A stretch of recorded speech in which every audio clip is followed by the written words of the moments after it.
നമസ്കാരം, മലയാളി വാർത്തയിലേക്ക് സ്വാഗതം. ദുബായിൽ വീണ വിജയന് ശതകോടികളുടെ ബിസിനസ് ഇടപാടുകൾ ഉണ്ടെന്ന് നിർണായക സൂചനയിലേക്ക് ഇഡി എത്തിയിരിക്കുന്നു. ദുബായിലെ വൻകിട കമ്പനികളിൽ വലിയ പങ്കാളിത്തം അവിടെ ഉണ്ടെന്നും അതിൽ പിണറായി വിജയനുമായി ബന്ധമുള്ള വൻകിടക്കാരും ഉൾപ്പെടുന്നതായാണ് ഇഡിയുടെ കണ്ടെത്തൽ. പിണറായി വിജയൻ എവിടേക്ക് വിദേശയാത്ര നടത്തിയാലും ദുബായിൽ ഒരാഴ്ച താമസിച്ച ശേഷം വരവും പോക്കും. പിണറായി വിജയനും കുടുംബവും ദുബായിൽ താമസിക്കുന്ന വൻകിടക്കാരെ കുറിച്ച് ഇഡിക്ക് വിവരം ലഭിച്ചിട്ടുണ്ട്. വീണ കോടിക്കണക്കിന് പണം അവരുടെ സ്ഥാപനങ്ങളിലേക്ക് കൈമാറ്റം ചെയ്തിരുന്നു എന്നതിനാൽ ഈ ഇടപാടുകളിൽ മുൻ മുഖ്യമന്ത്രിയും നിലവിലെ പ്രതിപക്ഷ നേതാവുമായി പിണറായി വിജയനും പങ്കുള്ളതായാണ് ഇഡിയുടെ ധാരണ. ഈ ഇടപാടുകളിലെല്ലാം മുഹമ്മദ് റിയാസിനും അറിവും പങ്കുമുണ്ടെന്ന ധാരണയിലാണ് കോഴിക്കോട് റിയാസിനെയും റിയാസിന്റെ ബിനാമികൾ എന്ന് കരുതുന്ന യുവ സഖാക്കളെയും കഴിഞ്ഞ ദിവസം ചോദ്യം ചെയ്തത്. CMRL എക്സാലോജിക് കേസിൽ എൻഫോഴ്സ്മെന്റ് ഡയറക്ടറേറ്റ് അടുത്ത ആഴ്ച വീണ്ടും വീണയെ ചോദ്യം ചെയ്യും. വീണ 3.49 ലക്ഷം UAE ദിർഹം അഥവാ 85 ലക്ഷം രൂപ ദുബായിലേക്ക് കൈമാറിയിട്ടുണ്ടെന്ന തെളിവ് കണ്ടെത്തിയതിനെ തുടർന്നാണ് വീണ്ടും ചോദ്യം ചെയ്യുക. ഇതിനൊപ്പം വീണയ്ക്കെതിരെ ഒപ്പം ഫെമ കുറ്റം ചുമത്തുമെന്ന് റിപ്പോർട്ടുകളുണ്ട്. ഓണത്തിന് ശേഷം ഇവരെ വിളിച്ചു വരുത്തിയാൽ മതിയെന്നാണ് തീരുമാനം. അടുത്ത ചോദ്യം ചെയ്യലിന് പിന്നാലെ അറസ്റ്റിലുള്ള സാഹചര്യവും തള്ളിക്കളയാനാകില്ല. വിദേശത്തേക്ക് പണം അയക്കാനുള്ള ചട്ടങ്ങൾ പാലിക്കാതിരിക്കുന്നതിനാണ് ഫെമ ചുമത്തുക. വീണയുടെ വീട്ടിൽ നിന്ന് മുമ്പ് കണ്ടെത്തി വീണ കൈപ്പടിയിൽ എഴുതിയിരിക്കുന്ന ഡയറിയിലെ കൈയെഴുത്ത് കണക്കുകളിൽ 20.05 കോടി രൂപയുടെ ഇടപാടുകളാണ് ഇഡി കണ്ടെത്തിയിട്ടുള്ളത്.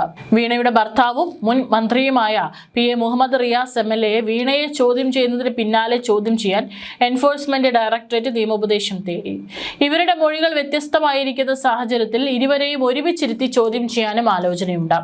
CMRL നൽകിയ മാസപ്പടി വീണയുടെ അക്കൗണ്ടിൽ നിന്ന് റിയാസിന്റെ അക്കൗണ്ടിലേക്കും അവിടെ നിന്ന് മറ്റു പലരുടെയും അക്കൗണ്ടുകളിലേക്കും മാറ്റിയിട്ടതായും ഇഡി കണ്ടെത്തിയിരുന്നു. അതായത് റിയാസിന് വേണ്ടി കൂടിയാണ് കരിമണൽ കമ്പനി മാസപ്പടി നൽകിയതെന്ന സാധ്യതയാണ് പുറത്തുവരുന്നത്. ഇത് സംബന്ധിച്ച് 2 തവണ ഫോണിൽ റിയാസിനോട് വിശദീകരണം ചോദിച്ചുവെങ്കിലും വ്യക്തമായ മറുപടി നൽകാൻ റിയാസിന് കഴിഞ്ഞിട്ടില്ല. CPM കോഴിക്കോട് ജില്ലാ സെക്രട്ടേറിയറ്റ് അംഗത്തിനും പണം കൈമാറിയതായി കണ്ടെത്തിയിട്ടുണ്ട്. വീണയുടെ അക്കൗണ്ടിൽ നിന്ന് 2021 തിരഞ്ഞെടുപ്പ് സമയം റിയാസിന്റെ സുഹൃത്തുക്കളുടെ അക്കൗണ്ടിലേക്ക് പണം അയച്ചതായും കണ്ടെത്തിയിട്ടുണ്ട്. കരിമണൽ കമ്പനി ഇലക്ഷനിൽ പിണറായിക്കും റിയാസിനും വേണ്ടി എത്ര രൂപ പാർട്ടി ഫണ്ട് വകയിരുത്തി എന്നതും അന്വേഷണ പരിധിയിലാണ്.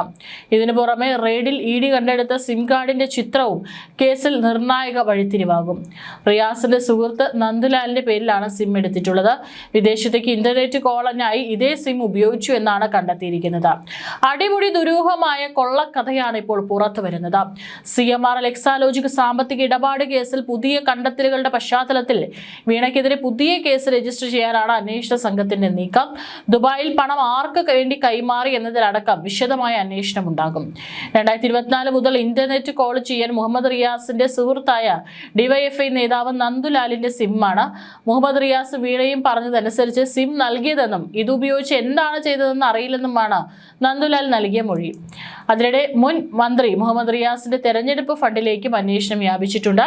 2021 റിയാസിന്റെ തെരഞ്ഞെടുപ്പ് പ്രചാരണത്തിന് വേണ്ടി പരസ്യ കമ്പനിക്ക് പണം കൈമാറിയിരുന്നു. CMRൽ നിന്ന് ലഭിച്ച പണമാണോ പരസ്യ കമ്പനിക്ക് കൈമാറി എന്നതിൽ ഇഡി വ്യക്തത വരുത്തും. അന്വേഷണത്തിൽ പിടിച്ചെടുത്ത ഡിജിറ്റൽ തെളിവുകൾ പരിശോധിച്ചതിൽ നിന്ന് മറ്റൊരാളുടെ പേരിൽ എടുത്ത സിം കാർഡ് ഉപയോഗിച്ചാണ് വൈഫൈ റൂട്ടർ പ്രവർത്തിപ്പിച്ചിരുന്നതെന്നും വ്യക്തമായിട്ടുണ്ട്. ഈ ഇന്റർനെറ്റ് കണക്ഷൻ ഉപയോഗിച്ച് അതിന്റെ അതീവ രഹസ്യ സ്വഭാവമുള്ള ഇന്റർനെറ്റ് കോളുകൾ നടത്തിയതായാണ് ഇഡി സംശയിക്കുന്നത്. ഇത്തരത്തിൽ നന്ദുലാലും അറസ്റ്റിലാകാനുള്ള സാധ്യതയുണ്ട്. റിയാസുമായി അടുപ്പമുള്ള കോഴിക്കോട് ജില്ലയിലെ 10ഓളം CPM നേതാക്കളും നിരീക്ഷണത്തിലാണ്. ചുരുങ്ങിയ കാലത്തിനുള്ളിൽ അതിവലിയ സാമ്പത്തിക വളർച്ചയാണ് ഈ സഖാക്കൾക്കുണ്ടായത്. CMRL എക്സാലോജിക് കേസിൽ നിർണായക തെളിവുകൾ കിട്ടിയതിന് പിന്നാലെ വീണയുടെ സ്വത്തുക്കൾ കണ്ടുകെട്ടുന്നത് ഉൾപ്പെടെയുള്ള നടപടികളിലേക്കും കടക്കുകയാണ് ഇഡി. മാസപ്പടി ഇടപാടിൽ ലഭിച്ച പണത്തിന്റെ 10 മടങ്ങ് തുക വീണ കൈകാര്യം ചെയ്തുവെന്ന ഗൗരവകരമായ കണ്ടെത്തലിലേക്ക് അന്വേഷണം വ്യാപിപ്പിച്ചിരിക്കുകയാണ് ഇഡി. അങ്ങനെയല്ലെങ്കിൽ കരിമണൽ കമ്പനി കൂടാതെ മറ്റാരിൽ നിന്നൊക്കെയാണ് വീണയുടെ അക്കൗണ്ടിലേക്ക് കോടിക്കണക്കിന് രൂപ വന്നു ചേർന്നതെന്നാണ് ഇനി അറിയാനുള്ളത്. ഈ ചോദ്യങ്ങൾക്ക് മുന്നിൽ വീണയും റിയാസും മാത്രമല്ല പിണറായി വിജയനും ഉത്തരം പറയേണ്ടി വരും. ഇതുവരെ പുറത്തു വന്നത് മഞ്ഞുമലയുടെ ഒരറ്റം മാത്രമാണെന്നാണ് ഇഡി വിലയിരുത്തുന്നത്. ഡയറി കുറിപ്പുകളിൽ പണമിടപാട് നടത്തിയതായി സൂചിപ്പിച്ചിട്ടുള്ളവരുടെ മൊഴിയും എടുക്കും.